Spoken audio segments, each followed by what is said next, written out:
शब्दों का समर्पण लेकर माँ सरस्वती को नमन करती हूँ, साथ ही आप सभी का अभिनंदन करती हूँ। राम राम सा, राधे राधे, जय श्री कृष्णा, जय माता दी। आप सभी को मेरा नमस्कार। सभी को नमस्कार बेटा। बिल्कुल बुद्धि टॉपिक हम पढ़ रहे थे, बुद्धि परीक्षण के इतिहास की हमने बात की थी। आज हम आगे चर्चा करने वाले हैं, लेकिन आगे चर्चा करने से पहले करेंगे माँ सरस्वती का ध्यान। ठीक है, रेडी हो, तैयार? चलिए, आंखें बंद। ओम भूर्भुवः स्वः तत्सवितुर्वरेण्यं भर्गो देवस्य धीमहि धियो यो नः प्रचोदयात्।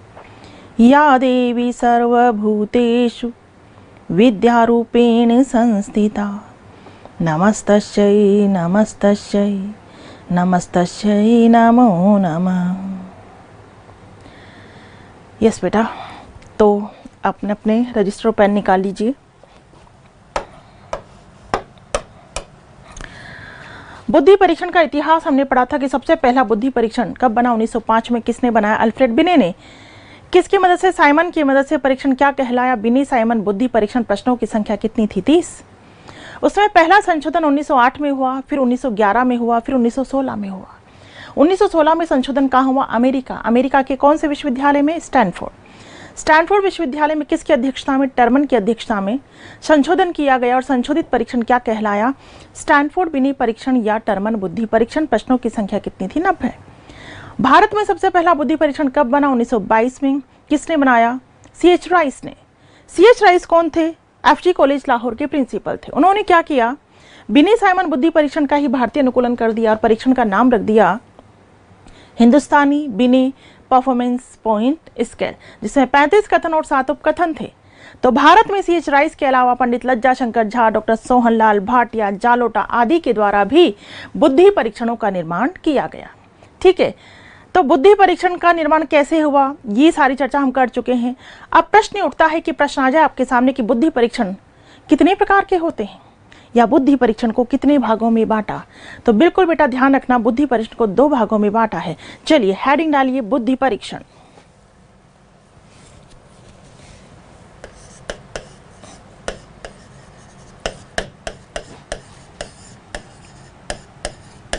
बुद्धि परीक्षण को 2 भागों में बांटा है।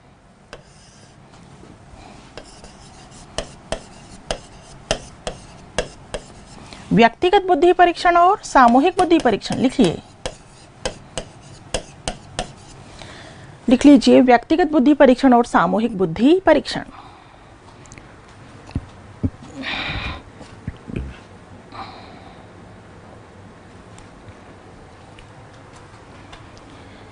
ठीक है, व्यक्तिगत और सामूहिक। व्यक्तिगत यानी एक एक व्यक्ति का परीक्षण करना, सामूहिक पूरे समूह का एक साथ परीक्षण करना। तो आप मुझे बताइए, समय और धन अधिक किसमें लगेगा, व्यक्तिगत में या सामूहिक में? समय और धन अधिक लगेगा कहाँ? व्यक्तिगत में। एक एक व्यक्ति का करना है, समय भी ज्यादा लगेगा, धन भी ज्यादा लगेगा। समय और धन कम लगेगा किसमें? सामूहिक में। किसमें? सामूहिक में। शिक्षक और शिक्षार्थी के निकट का संपर्क किसमें रहेगा? निकट का संपर्क किसमें रहेगा? व्यक्तिगत में। और दूर का संपर्क किसमें रहेगा? सामूहिक में। शिक्षार्थी बिल्कुल सतर्क रहेगा किसमें? व्यक्तिगत में। उदासीन हो सकता है किसमें? सामूहिक में। उदासीन हो सकता है किसमें? सामूहिक में। अधिक विश्वसनीय परिणाम किससे मिलेंगे? व्यक्तिगत से। और कम विश्वसनीय परिणाम सामूहिक से। ये बात तो क्लियर है? अरे व्यक्तिगत यानी एक एक व्यक्ति का परीक्षण करना, सामूहिक पूरे समूह का एक साथ परीक्षण करना। ठीक है, तो सीधी सी बात है, समय और धन कम कहाँ लगेगा? कम तो यहाँ लगेगा। समय और धन अधिक कहाँ लगेगा? व्यक्तिगत में। शिक्षक और शिक्षार्थी के दूर का संपर्क रहेगा सामूहिक में, निकट का संपर्क रहेगा व्यक्तिगत में। शिक्षार्थी उदासीन हो सकता है सामूहिक में, सतर्क रहना होगा व्यक्तिगत में। अधिक विश्वसनीय परिणाम व्यक्तिगत से और कम विश्वसनीय परिणाम सामूहिक से। इतनी बात क्लियर है? अब आगे देखिए, व्यक्तिगत को भी 2 भागों में बांटा है, शाब्दिक और अशाब्दिक। सामूहिक को भी 2 भागों में बांटा है, शाब्दिक और अशाब्दिक, शाब्दिक और अशाब्दिक। ठीक है, व्यक्तिगत को दो भागों में शाब्दिक अशाब्दिक, सामूहिक को दो भागों में शाब्दिक अशाब्दिक। अब शाब्दिक परीक्षण किसे कहते हैं? शाब्दिक परीक्षण वे होते हैं जिनमें शब्दों का प्रयोग होता है, जिनमें शब्दों का प्रयोग होता है। ठीक है, शब्दों का प्रयोग बोलकर हुआ हो या लिखकर। आप मुझे लिखकर आंसर दें, कौन सा परीक्षण हुआ? शाब्दिक। आप मुझे बोलकर आंसर दें, बोलकर आंसर दें, ये भी कौन सा परीक्षण हुआ? शाब्दिक। शब्दों का प्रयोग तो हो रहा है ना। कुछ कंफ्यूज हो जाते हैं, कुछ कहते हैं अच्छा लिखकर आंसर शाब्दिक, बोलकर आंसर अशाब्दिक। नहीं बेटा, बोलकर आंसर दे रहे हैं ये भी तो शाब्दिक हुआ, लिखकर आंसर दे रहे हैं ये भी तो शाब्दिक हुआ। तो शाब्दिक परीक्षण वे होते हैं जिनमें शब्दों का प्रयोग होता है, बोलकर हुआ हो या लिखकर हुआ हो। और अशाब्दिक परीक्षण वे होते हैं जिनमें शब्दों का प्रयोग होता ही नहीं है। अशाब्दिक परीक्षण वे होते हैं जिनमें शब्दों का प्रयोग होता ही नहीं है। जैसे आकृति फलक परीक्षण। मान लीजिए एक बोर्ड है, बोर्ड में विभिन्न आकृतियां काट दी, एक राउंड काट दिया, एक स्टार कटा हुआ है, एक ट्रायंगल कटा हुआ है। कटी हुई आकृतियों के ढेर कोने में पड़े हैं। बच्चे से कहा जाएगा कि बेटा उठाओ और इसमें फिट करो। बच्चा देखेगा ट्रायंगल इस शेप का है, बच्चा उठाएगा उसमें फिट कर देगा, स्टार उठाएगा उसमें फिट कर देगा। इसे कहते हैं आकृति फलक परीक्षण। बताओ शाब्दिक हुआ या अशाब्दिक? अशाब्दिक। वस्तु संयोजक परीक्षण। मान लीजिए गोल वस्तु है, उस गोल वस्तु का आधा सा हिस्सा काट दिया, कटे हुए हिस्सों के ढेर कोने में पड़े हैं। बच्चे से कहा जाएगा इस वस्तु को पूरा करो। बच्चा देखेगा कटा हुआ हिस्सा, उठाएगा और उसे फिट कर देगा, पूरी गोल वस्तु बन जाएगी। इसे कहते हैं वस्तु संयोजक परीक्षण। बताइए शाब्दिक हुआ या अशाब्दिक? अशाब्दिक। चित्र पूर्ति परीक्षण। अधूरे चित्र को पूरा करो। चित्र पूर्ति परीक्षण कौन सा हुआ? शाब्दिक या अशाब्दिक? कौन सा हुआ? अशाब्दिक। चित्रांकन परीक्षण। अंक दिए हुए होते हैं 1 2 3 4 5 6। 1 से 2 मिला दिया, 2 से 3, 3 से 4, 4 से 5, 5 से 6, एलिफेंट बन गया। अंकों की सहायता से चित्र बनाना, चित्रांकन परीक्षण, ये भी कौन सा हुआ? शाब्दिक या अशाब्दिक? अशाब्दिक। मनुष्य कर्षण परीक्षण। बालक को पेपर पेंसिल दे दी जाती है, बालक से कहा जाता है मनुष्य का चित्र बनाओ। मनुष्य कर्षण परीक्षण शाब्दिक हुआ अशाब्दिक? ये भी कौन सा हुआ? अशाब्दिक। ब्लॉक बिल्डिंग परीक्षण। ब्लॉक्स जैसे लकड़ी के 4 गुट्टे हैं, फिर उनके ऊपर 3 रख दिए, फिर 2 रख दिए, फिर 1 रख दिया, क्या बन गई? बिल्डिंग। ब्लॉक बिल्डिंग परीक्षण कौन सा हुआ? अशाब्दिक। बात समझ में आ गई होगी कि अशाब्दिक परीक्षण कैसे होते हैं। अरे अशाब्दिक परीक्षण वे होते हैं जिनमें शब्दों का कोई प्रयोग नहीं किया जाता, कहलाते हैं कौन से परीक्षण? अशाब्दिक परीक्षण। तो शाब्दिक परीक्षण किसे कहेंगे और अशाब्दिक परीक्षण किसे कहेंगे? ये बात क्लियर है, शाब्दिक और अशाब्दिक। अब आप एक बात बताइए,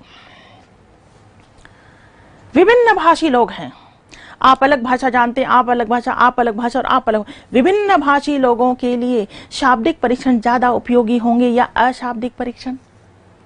बताइए, सीधी सी बात है, अशाब्दिक परीक्षण। गूंगे बहरे अंधों के लिए कौन से परीक्षण ज्यादा उपयोगी होंगे? शाब्दिक या अशाब्दिक? सीधी सी बात है, अशाब्दिक। अनपढ़ व्यक्तियों के लिए कौन से परीक्षण ज्यादा उपयोगी होंगे? अनपढ़ व्यक्तियों के लिए भी कौन से परीक्षण ज्यादा उपयोगी होंगे? अशाब्दिक परीक्षण। ठीक है, अशाब्दिक परीक्षण। बात समझ में आई? इतनी बात क्लियर है। पहले एक लाइन लिखो, एक लाइन लिखिए, लिखिए यहां पर एक लाइन। शाब्दिक परीक्षण वे होते हैं, शाब्दिक परीक्षण वे होते हैं जिनमें शब्दों का प्रयोग होता है, शब्दों का प्रयोग होता है बोलकर या लिखकर, बोलकर या लिखकर।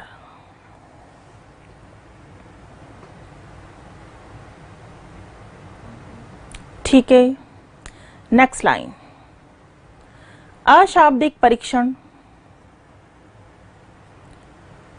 अशाब्दिक परीक्षण वे होते हैं, अशाब्दिक परीक्षण वे होते हैं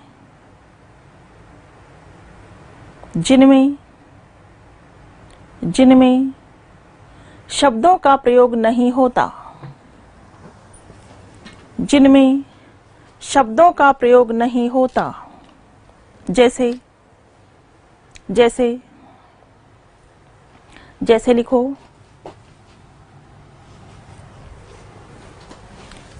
जैसे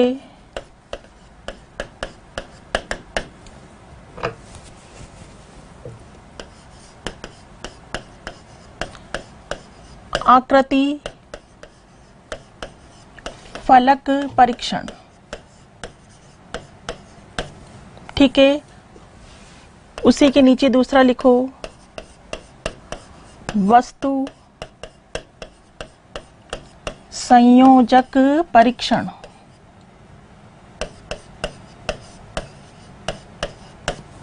नेक्स्ट लिखो,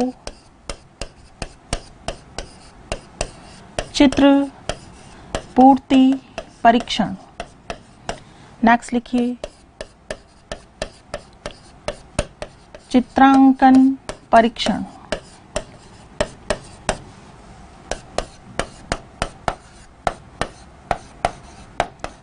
नेक्स्ट, ब्लॉक बिल्डिंग परीक्षण।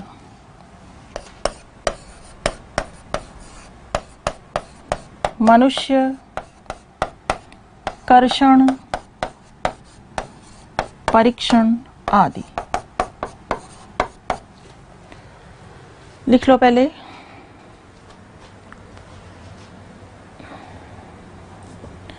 आकृति फलक परीक्षण, वस्तु संयोजक परीक्षण, चित्र पूर्ति परीक्षण, चित्रांकन परीक्षण, ब्लॉक बिल्डिंग परीक्षण और मनुष्य कर्षण परीक्षण।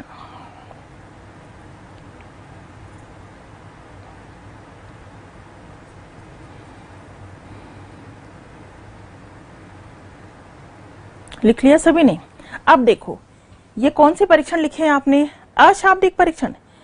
ये जो अशाब्दिक परीक्षण यानी अशाब्दिक परीक्षण भी दो प्रकार के हैं। ऐसे अशाब्दिक परीक्षण जिसमें बालक को पेपर पेंसिल की आवश्यकता होती, वो तो कहलाएंगे पेपर पेंसिल अशाब्दिक परीक्षण। और ऐसे अशाब्दिक परीक्षण जिसमें बच्चे को पेपर पेंसिल की नहीं, किसी ब्लॉक्स की, बोर्ड की, अन्य वस्तुओं की आवश्यकता होती है, वो कहलाते हैं निष्पादन परीक्षण या क्रियात्मक परीक्षण। ठीक है, निष्पादन परीक्षण कह दो या क्रियात्मक परीक्षण कह दो। बात समझ में आ रही है? तो ये कौन से लिखे आपने? अशाब्दिक परीक्षण। अब देखो, आकृति फलक परीक्षण को कौन सा बोलेंगे हम? पेपर पेंसिल बोलेंगे या निष्पादन परीक्षण बोलेंगे? क्या आकृति फलक परीक्षण में पेपर पेंसिल की आवश्यकता है? नहीं है। तो ये कौन सा परीक्षण होगा? तो ये कौन सा परीक्षण होगा? कौन सा परीक्षण होगा? निष्पादन, निष्पादन परीक्षण। निष्पादन कह दो या कह दो क्रियात्मक परीक्षण। ठीक है, निष्पादन या क्रियात्मक परीक्षण। इंग्लिश में क्या कहेंगे बेटा? Performance test.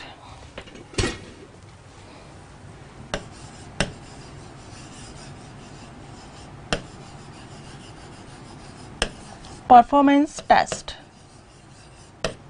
ठीक, लिख लो। पहला परीक्षण कौन सा है? निष्पादन कह दो या क्रियात्मक परीक्षण, परफॉर्मेंस टेस्ट। क्लियर है? दूसरा है वस्तु संयोजक परीक्षण। वस्तु संयोजक परीक्षण भी कौन सा होगा? वस्तु संयोजक परीक्षण भी कौन सा होगा? निष्पादन ही होगा।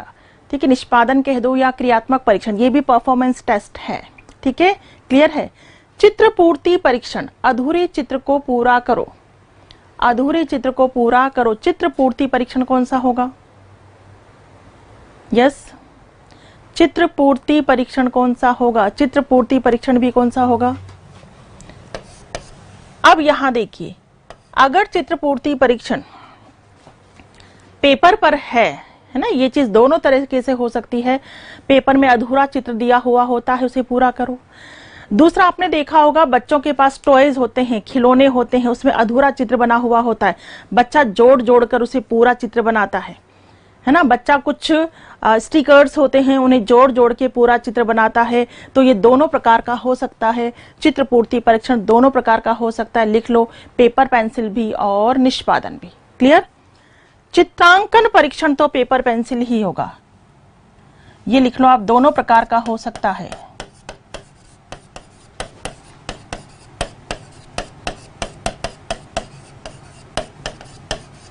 ठीक है, चित्रांकन परीक्षण कौन सा होगा? पेपर पेंसिल परीक्षण।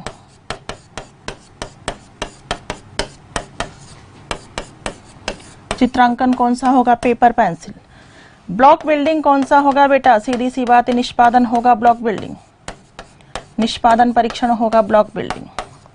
मनुष्य कर्षण कौन सा होगा? पेपर पेंसिल, क्योंकि बच्चे को पेपर पेंसिल दे दी जाती है और बच्चे से कहा जाता है मनुष्य का चित्र बनाओ, तो मनुष्य कर्षण भी कौन सा होगा? पेपर पेंसिल परीक्षण।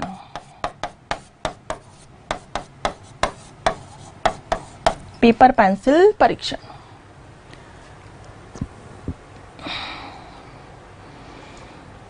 लिख लीजिए। सीधी सी बात है, ऐसे अशाब्दिक परीक्षण जिसमें बालक को पेपर पेंसिल की आवश्यकता होती है उसे जस्ट हम पेपर पेंसिल कहेंगे, और ऐसे अशाब्दिक परीक्षण जिसमें बच्चे को पेपर पेंसिल की नहीं, वस्तुओं की, बोर्ड की, अदर चीजों की आवश्यकता होती है, उसे हम जस्ट कहते हैं निष्पादन या कह दो क्रियात्मक परीक्षण।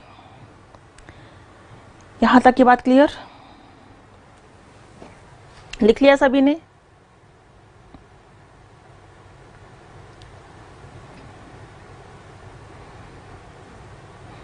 यस, ठीक है। चलो आगे लिखिए, नेक्स्ट लाइन लिखिए। लिखिए, विभिन्न भाषी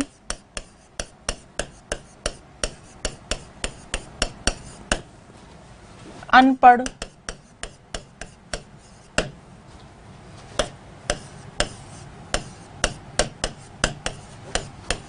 गूंगे बहरे अंधे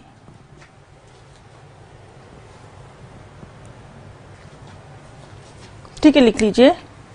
विभिन्न भाषी अनपढ़ गूंगे बहरे अंधे व्यक्तियों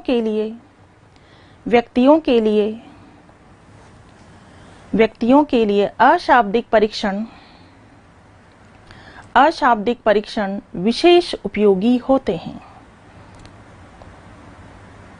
विशेष उपयोगी होते हैं।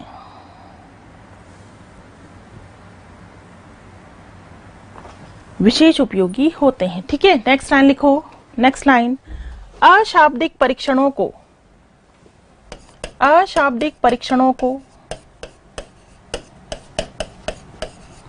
संस्कृति स्वतंत्र परीक्षण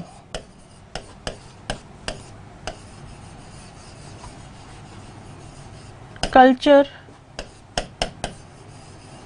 फ्री टेस्ट लिख लीजिए। अशाब्दिक परीक्षणों को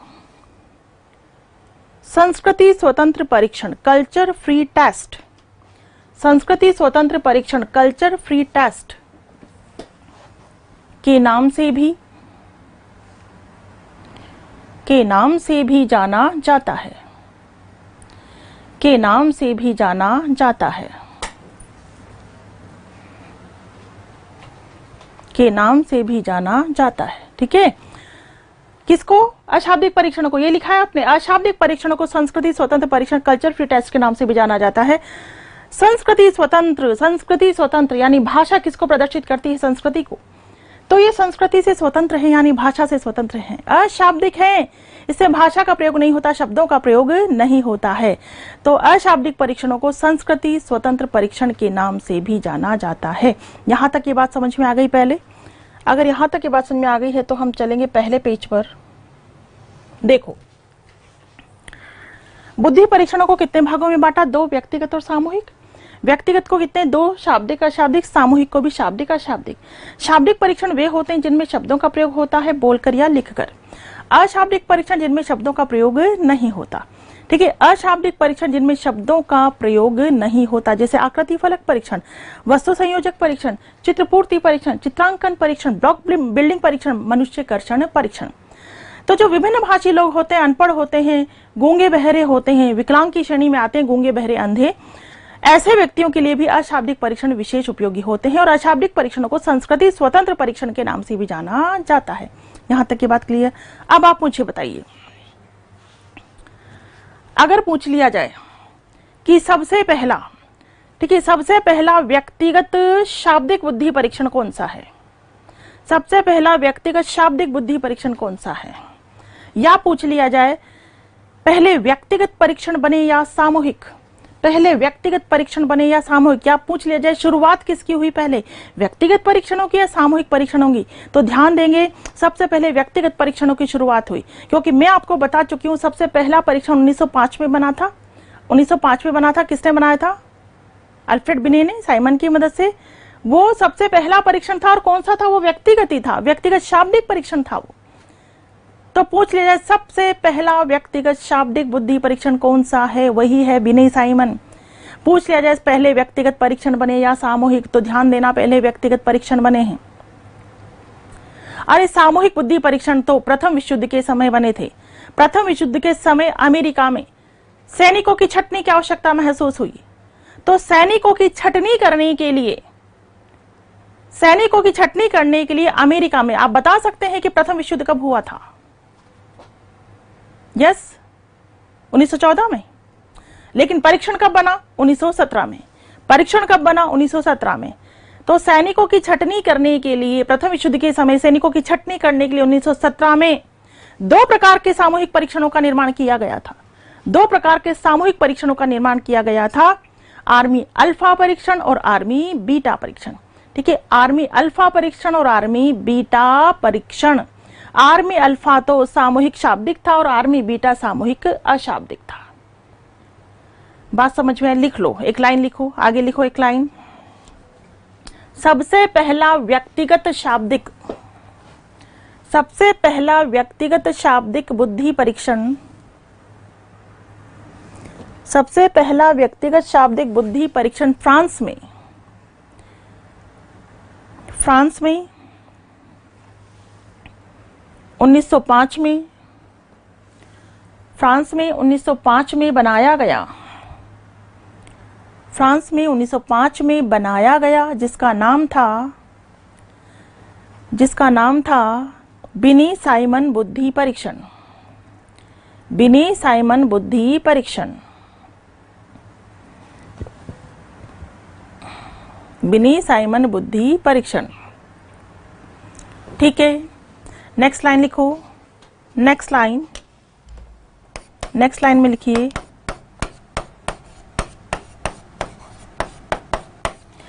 ओटीएक्स के द्वारा, नेक्स्ट लाइन लिखो, ओटीएक्स के द्वारा अमेरिका में, ओटीएक्स के द्वारा अमेरिका में, अमेरिका में प्रथम विश्व युद्ध के समय, अमेरिका में प्रथम विश्व युद्ध के समय, प्रथम विश्व युद्ध के समय सैनिकों की छटनी करने के लिए, सैनिकों की छटनी करने के लिए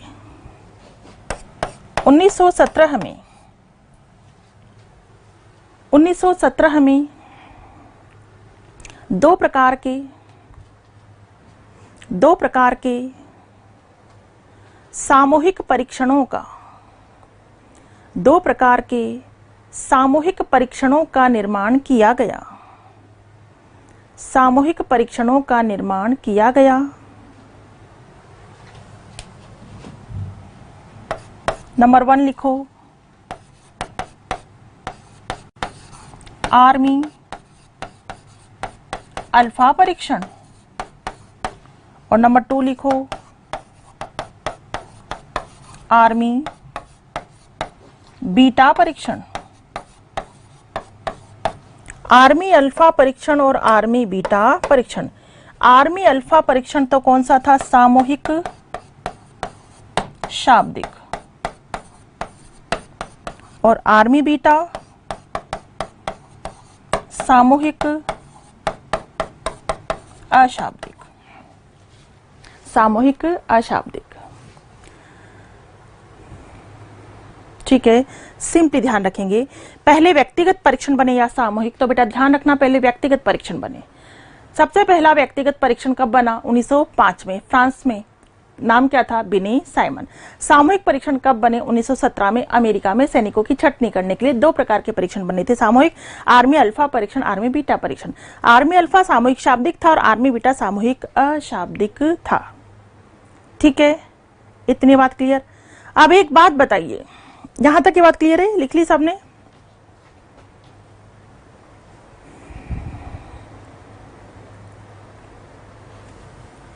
लिख लिया सभी ने?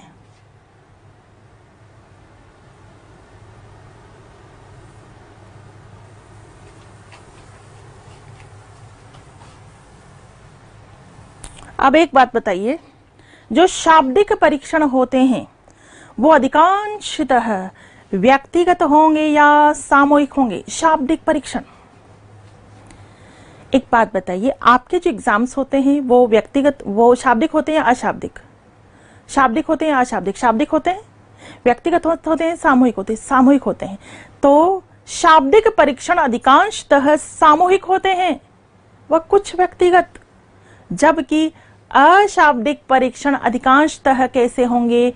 व्यक्तिगत और कुछ सामूहिक। ठीक है, चलो नेक्स्ट लाइन में लिखो। नेक्स्ट लाइन, शाब्दिक परीक्षण अधिकांशतः सामूहिक होते हैं, सामूहिक होते हैं व कुछ व्यक्तिगत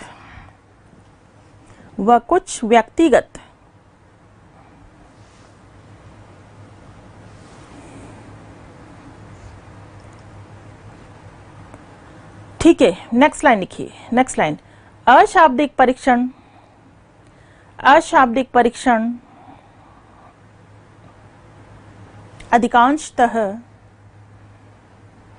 अधिकांशतः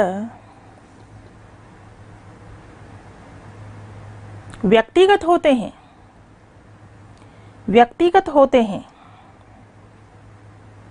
व कुछ सामूहिक।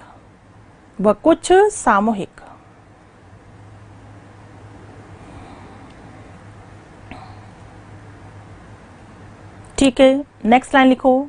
नेक्स्ट लाइन, वर्तमान समय में प्रचलित परीक्षण है, वर्तमान समय में प्रचलित परीक्षण है, कौन सा है बेटा? वर्तमान समय में प्रचलित परीक्षण सामूहिक शाब्दिक। वर्तमान समय में प्रचलित परीक्षण है सामूहिक शाब्दिक, सामूहिक शाब्दिक। ठीक है, नेक्स्ट लिखो। नेक्स्ट लाइन, सर्वश्रेष्ठ बुद्धि परीक्षण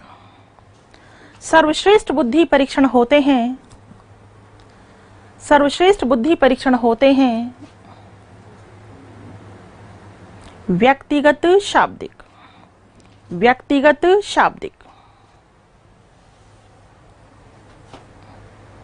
ठीक है, इतनी बात क्लियर। तो वर्तमान समय में जो प्रचलित परीक्षण है वो कौन से बेटा? कौन से हैं? सामूहिक शाब्दिक। आपकी परीक्षाएं सामूहिक होती है और शाब्दिक होती हैं, लेकिन अगर सर्वश्रेष्ठ पूछा जाए तो व्यक्तिगत होंगे ना, क्योंकि अधिक विश्वसनीय परिणाम किससे निकलते हैं? व्यक्तिगत से, है ना। और शाब्दिक अशाब्दिक में से बेस्ट किसे बताओगे? शाब्दिक को बताओगे। तो सर्वश्रेष्ठ बुद्धि परीक्षण होते हैं व्यक्तिगत शाब्दिक। ठीक है, क्योंकि टर्मन ने भी अशाब्दिक परीक्षणों की आलोचना की है। टर्मन ने अशाब्दिक परीक्षणों की आलोचना करते हुए यह कहा कि वो परीक्षण किस काम का जिसमें भाषा का प्रयोग ही ना होता हो, वो परीक्षण किस काम का जिसमें भाषा का प्रयोग ही नहीं होता है। तो टर्मन ने अशाब्दिक परीक्षणों की आलोचना करते हुए शाब्दिक परीक्षणों को उचित ठहराया। लेकिन कुछ मनोवैज्ञानिक हैं जो अशाब्दिक परीक्षणों को उचित बताते हैं। ठीक है, कुछ मनोवैज्ञानिक अशाब्दिक परीक्षणों को उचित बताते हैं। तो निष्कर्ष रूप में आपसे पूछ लिया जाए कि बताओ बेटा, शाब्दिक व अशाब्दिक परीक्षण एक दूसरे के समान हैं, पूरक हैं, विरोधी हैं? बताइए, शाब्दिक व अशाब्दिक परीक्षण एक दूसरे के समान हैं, एक दूसरे के पूरक हैं, या एक दूसरे के विरोधी हैं? एक दूसरे के पूरक। जहां शाब्दिक काम नहीं करेगा वहां अशाब्दिक, और जहां अशाब्दिक काम नहीं करेगा वहां शाब्दिक। क्लियर? नेक्स्ट लाइन में लिखो, टर्मन ने टर्मन ने अशाब्दिक परीक्षणों की आलोचना करते हुए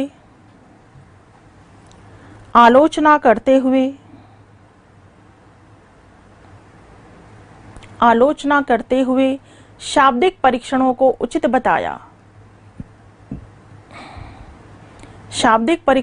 उचित बताया। लेकिन कुछ मनोवैज्ञानिक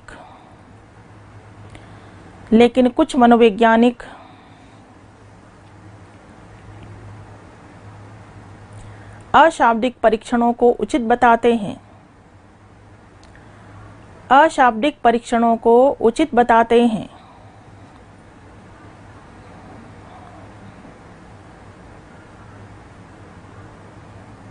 निष्कर्ष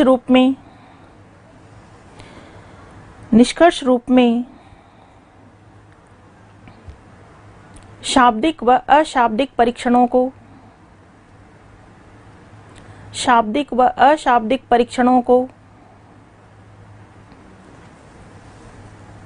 एक दूसरे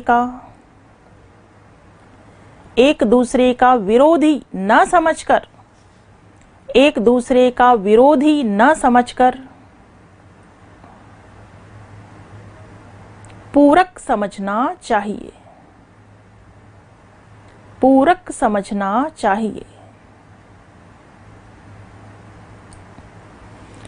ठीक है भाई, तो शाब्दिक व अशाब्दिक परीक्षण एक दूसरे की क्या है? पूरक है, विरोधी नहीं है, समान नहीं है, पूरक है। जहां शाब्दिक काम नहीं करेगा वहां अशाब्दिक, जहां अशाब्दिक काम नहीं करेगा वहां शाब्दिक। क्लियर? तो सर्वश्रेष्ठ बुद्धि परीक्षण पूछे जाए तो व्यक्तिगत शाब्दिक। टर्मन ने भी कौन से परीक्षणों को उचित बताया? शाब्दिक अशाब्दिक, शाब्दिक को उचित बताया है, लेकिन कुछ मनोवैज्ञानिक अशाब्दिक को उचित बताते हैं। तो निष्कर्ष रूप में हमें शाब्दिक और अशाब्दिक परीक्षणों को एक दूसरे का विरोधी ना समझकर क्या समझना चाहिए? पूरक समझना चाहिए।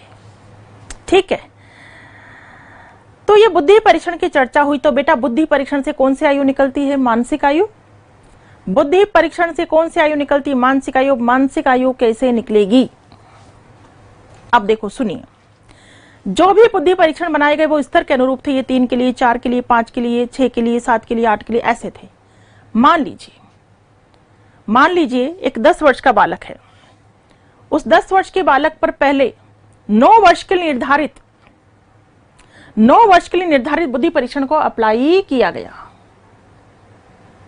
ठीक है, 9 वर्ष के निर्धारित बुद्धि परीक्षण को अप्लाई किया गया। उस 10 वर्ष के बच्चे ने 9 वर्ष के निर्धारित बुद्धि परीक्षण को सॉल्व कर दिया। तो फिर इस 10 वर्ष के बच्चे पर 10 वर्ष के निर्धारित बुद्धि परीक्षण को सॉल्व किया गया, अप्लाई किया गया। इस 10 वर्ष के बच्चे ने 10 वर्ष के निर्धारित बुद्धि परीक्षण को भी सॉल्व कर दिया। फिर अब इस 10 वर्ष के बच्चे पर 11 वर्ष के निर्धारित बुद्धि परीक्षण को अप्लाई किया गया। इस 10 वर्ष के बच्चे ने 11 वर्ष के निर्धारित बुद्धि परीक्षण को भी सॉल्व कर दिया। तो फिर अब 12 वर्ष के निर्धारित बुद्धि परीक्षण को अप्लाई किया गया। अब ये 10 वर्ष का बच्चा 12 वर्ष के निर्धारित बुद्धि परीक्षण को सॉल्व नहीं कर सका, तो इसकी मानसिक आयु कितनी हुई? 11 वर्ष तक को सॉल्व कर दिया, तो मानसिक आयु कितनी हुई? 11। बात समझ में आई? दूसरा उदाहरण सिंपल, ये 10 वर्ष का बच्चा 9 वर्ष का भी सॉल्व नहीं कर पा रहा है, तो क्या 8 वर्ष के निर्धारित बुद्धि परीक्षण को अप्लाई किया गया? ये 10 वर्ष का बच्चा 8 वर्ष के निर्धारित बुद्धि परीक्षण को भी सॉल्व नहीं कर पा रहा है, तो फिर 7 वर्ष के निर्धारित बुद्धि परीक्षण को अप्लाई किया गया। हाँ, इस 10 वर्ष के बच्चे ने 7 वर्ष के निर्धारित बुद्धि परीक्षण को सॉल्व कर दिया, तो मानसिक आयु कितनी हो गई? 7। जिस भी आयु स्तर के प्रश्नों को बालक हल कर देता है वही उसकी मानसिक आयु मानी जाती है। ठीक है, वही उसकी क्या मानी जाती है? मानसिक आयु मानी जाती है।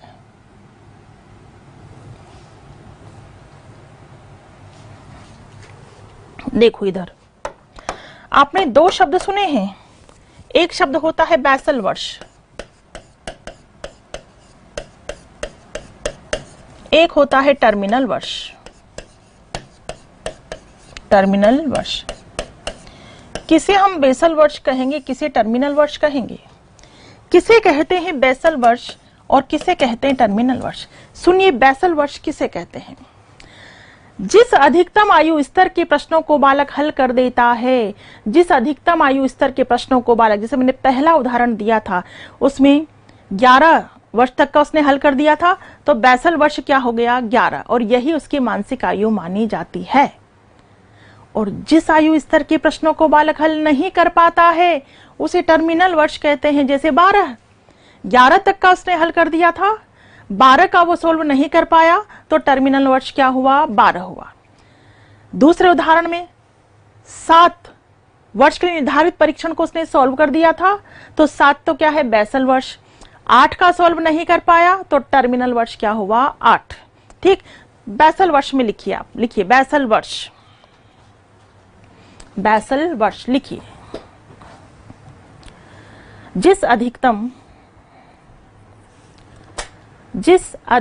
आयु स्तर के प्रश्नों को बालक हल कर देता है उसे बेसल वर्ष कहते हैं, उसे बेसल वर्ष कहते हैं।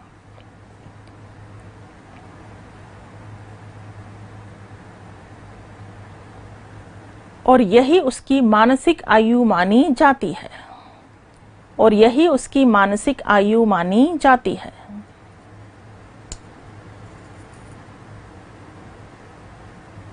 ठीक है, नेक्स्ट आ जाइए टर्मिनल वर्ष। टर्मिनल वर्ष, इसमें लिखो जिस आयु स्तर के प्रश्नों को बालक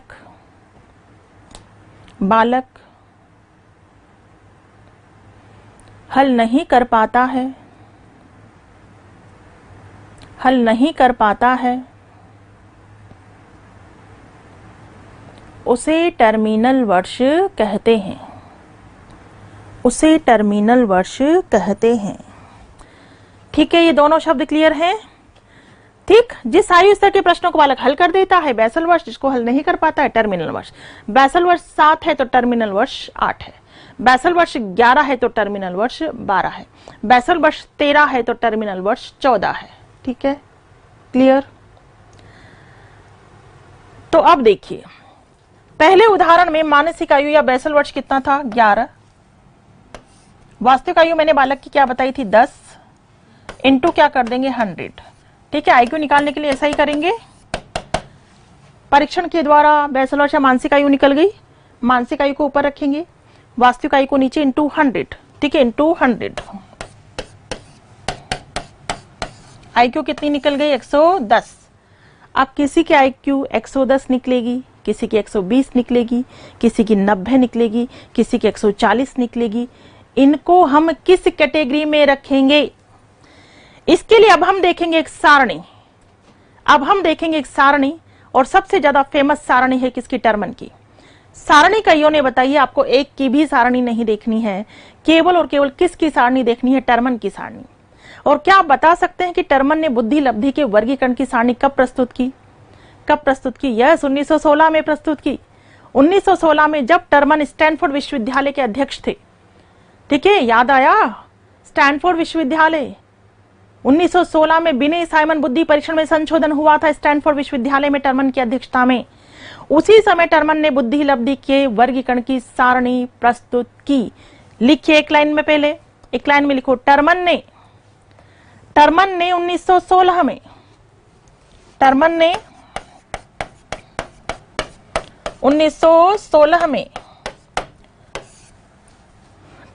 1916 में बुद्धि लब्धि के वर्गीकरण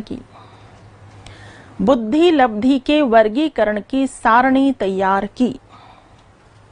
बुद्धि लब्धि के वर्गीकरण की सारणी तैयार की।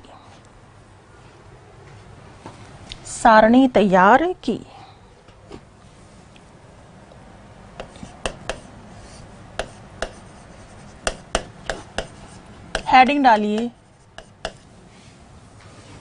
बुद्धि लब्धि की सारणी।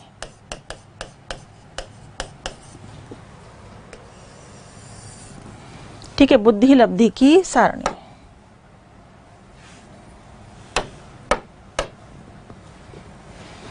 एक तरफ लिखिए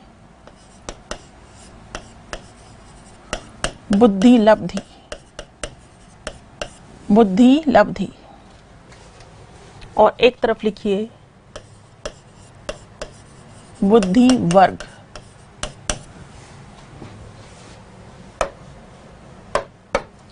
ठीक है, एक तरफ लिख लो बुद्धि लब्धि और एक तरफ लिख लो बुद्धि वर्ग। ठीक, लिखना शुरू करिए। 140 से अधिक, 140 से अधिक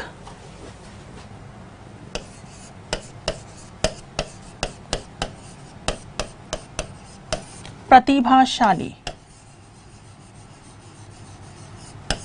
जीनियस, 140 से अधिक प्रतिभाशाली। 120 से 139, 120 से 139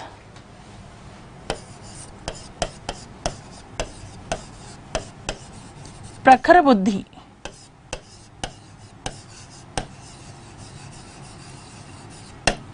सुपीरियर, प्रखर बुद्धि सुपीरियर।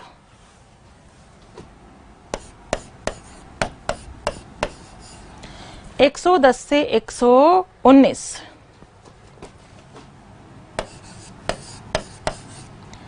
तीव्र बुद्धि,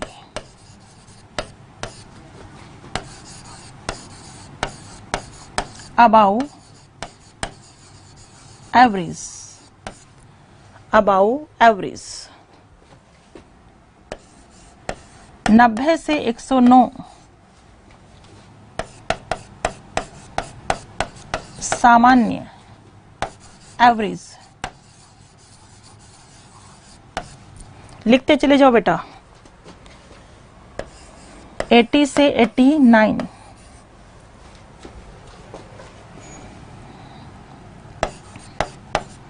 मंद व पिछड़े, 80 से 89 मंद व पिछड़े। डल और बैकवर्ड,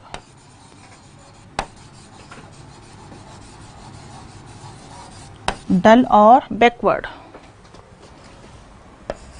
70 से 79 निर्बल बुद्धि,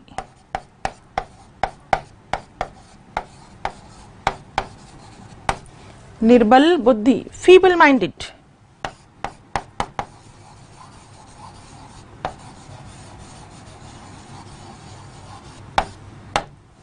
फीबल माइंडेड। 70 से कम,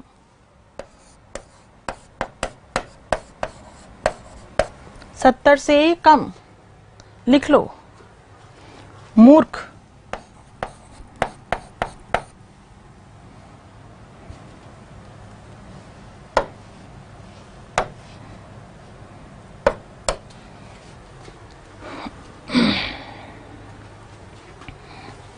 लिख लो प्रतिभाशाली, या हम इसे कह सकते हैं अतिश्रेष्ठ, अतिश्रेष्ठ, वेरी सुपीरियर, वेरी सुपीरियर, श्रेष्ठ।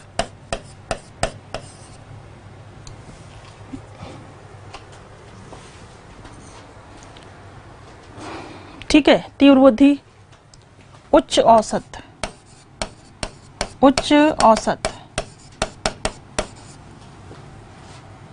एवरेज को क्या कह सकते हैं? औसत, एवरेज को औसत।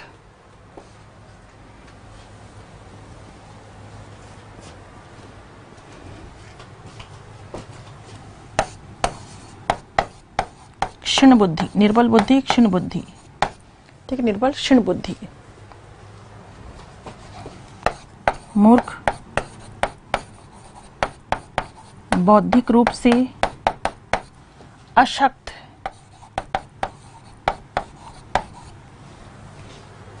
लिखो पहले। हाँ, मूर्ख, मूड, जड़ भी आएंगे अभी, पहले इतना लिख लो, ठीक है, इतना लिख लो पहले।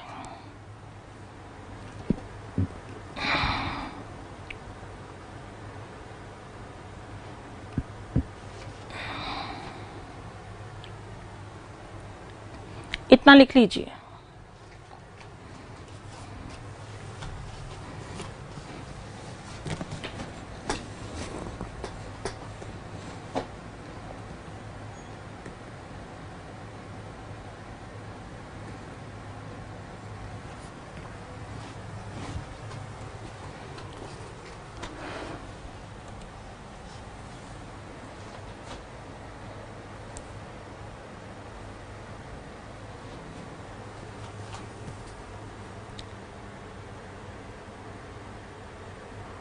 लिख लिया इतना? आगे लिखेंगे, मूर्खों की कैटेगरी लिख लो आप। 50 से 69 को एग्जैक्टली कहेंगे मूर्ख और इंग्लिश में कहेंगे मॉरन, ठीक है। 25 से 49 वालों को बोलेंगे मूड, इंग्लिश में बोलेंगे इम्बेसाइल।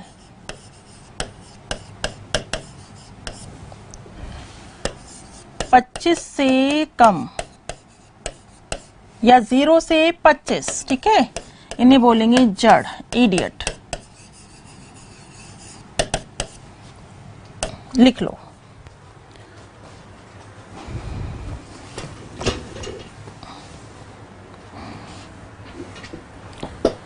एक बार लिख लीजिए, फिर पूरा मैं इसे समझाती हूँ, पूरा एक्सप्लेन करती हूँ और बताती हूँ कि किस किस तरह से यहां से प्रश्न बनते हैं। लिख लो एक बार।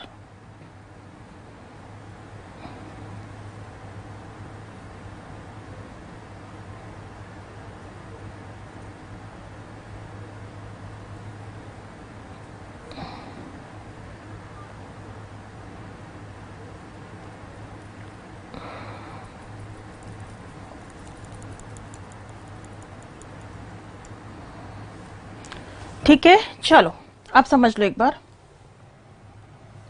देखो, 140 से अधिक प्रतिभाशाली या हम कहेंगे अति श्रेष्ठ, 120 से 139 प्रखर बुद्धि, ये पूरा आपने लिख ही लिया है। अब सबसे पहले मुझे एक बात बताओ कि सबसे ज्यादा कौन से व्यक्ति होते हैं, सबसे ज्यादा प्रतिशत किन व्यक्तियों का पाया जाता है, ये बताइए आप मुझे। सबसे ज्यादा, ठीक है, सबसे ज्यादा कौन होते हैं? कौन होते हैं? सामान्य। प्रतिभाशाली तो केवल 1% होते हैं, प्रखर बुद्धि 5%, तीव्र बुद्धि 14%, ये होते हैं 60%, मंद बुद्धि होते हैं 14%, निर्बल बुद्धि होते हैं 5%, मूर्ख होते हैं 1%। पहले ये लिख लो, पूरा करोगे 100% हो गए, ठीक है। मूर्ख में ही आ जाते हैं वो 1%, कौन? मूर्ख, मूड, जड़, वो 1% में आ जाते हैं। पहले ये सिंपली ध्यान रखना है, सिंपली ध्यान रखना है कि सबसे कम होते हैं प्रतिभाशाली और मूर्ख, ठीक है। प्रतिभाशाली 1%, प्रखर बुद्धि 5%, तीव्र बुद्धि 14, सामान्य होते हैं, सबसे ज्यादा एवरेज व्यक्ति पाए जाते हैं 60%, मंद 14%, निर्बल 5%, मूर्ख 1%। ये सिंपली ध्यान रखना, क्लियर। अब प्रश्न आ जाए, प्रतिभाशाली बालकों की बुद्धि लब्धि होती है, सुनिएगा ध्यान से। प्रश्न आ जाए, प्रतिभाशाली बालकों की बुद्धि लब्धि होती है 80 से अधिक, 90 से अधिक, 100 से अधिक, 110 से अधिक। तो आंसर ऑप्शन के अकॉर्डिंग ये देंगे ना, तो यहां आंसर क्या आ जाएगा? 110 से अधिक, जबकि एग्जैक्टली आपको पता ही है कि प्रतिभाशाली होते हैं 140 से अधिक, प्रतिभाशाली होते हैं 140 से अधिक। प्रश्न आ जाए, पिछड़े बालकों की बुद्धि लब्धि होती है, पिछड़े बालकों की बुद्धि लब्धि होती है। ध्यान देना, बुक्स में अलग अलग है पिछड़े बालक, लेकिन आपको यहां वाला ही ध्यान रखना है। पिछड़े बालक होते हैं क्या? 80 से 89। पिछड़े बालकों की बुद्धि लब्धि 80 से 89 होती है। कुछ बुक्स उठाकर देखोगे, पीडी पाठक वगैरह उठाकर देख के देखोगे तो उसमें अलग आंकड़े आपको मिल सकते हैं। आंकड़े ही करेक्ट पढ़ने होते हैं, क्योंकि ये सारणी हर एग्जाम में खरी उतरी है। और शायद ऐसा कोई एग्जाम हो जिसमें सारणी से प्रश्न न बनता हो, एक बात ध्यान रखना। इसलिए सारणी को तो आपको घोट करके पी जाना है। पूरी तरह से घोट करके पी जाना। इस सारणी को पूरी तरह से याद रखना है क्योंकि सारणी पर से प्रश्न बनते हैं। केवल सारणी ध्यान रखनी है टर्मन की। किसकी ध्यान रखनी है? टर्मन की, क्योंकि अभी तक जितने भी एग्जाम्स हुए हैं उसमें इस सारणी 100% खरी उतरी है। क्लियर? तो बिल्कुल पिछड़े बालकों की बुद्धि लब्धि होती है क्या? 80 से 89, 80 से 89। मूर्ख की बुद्धि लब्धि पूछ ली जाए। मूर्ख, अब आप कहेंगे दो जगह मूर्ख लिखवाया है मैडम आपने। 70 से कम भी मूर्ख हैं, 70 से कम भी मूर्ख हैं और 50 से 69 भी मूर्ख हैं। तो मूर्खों की बुद्धि लब्धि पूछ ली जाए तो मूर्खों की बुद्धि लब्धि एग्जैक्टली तो क्या होगी? ये होगी। अगर आपके सामने ये ऑप्शन नहीं है तो मूर्ख 70 से कम। भाई अगर प्रश्न आ जाए मूर्ख की बुद्धि लब्धि होती है 70 से कम, 50 से 69, 25 से 49, तो 50 से 69। अगर ये ऑप्शन नहीं है तो 70 से कम। ठीक। जड़ बालकों की बुद्धि लब्धि, कई बार प्रश्न पूछा जा चुका है। जड़ बालकों की बुद्धि लब्धि 25 से कम, या कह दो 0 से 25, या कह दो 0 से 25। किसकी? जड़ बालकों की बुद्धि लब्धि 0 से 25। यहां तक की बात समझ में आ गई। पहला तरीका यह है प्रश्न बनने का कि किसकी कितनी बुद्धि लब्धि होती है। अब आपसे पूछ लिया जाए एक बालक जिसकी बुद्धि लब्धि 125 है, एक बालक जिसकी बुद्धि लब्धि 125 है उसे किस श्रेणी में रखोगे? एक बालक जिसकी बुद्धि लब्धि 125 है किस श्रेणी में रखोगे? बताइए किस वर्ग में आएगा वो बालक? तो सीधी से 125 यही आएगा ना। इसी के बीच का रेशियो है तो किस में रख देंगे? प्रखर बुद्धि, प्रखर बुद्धि।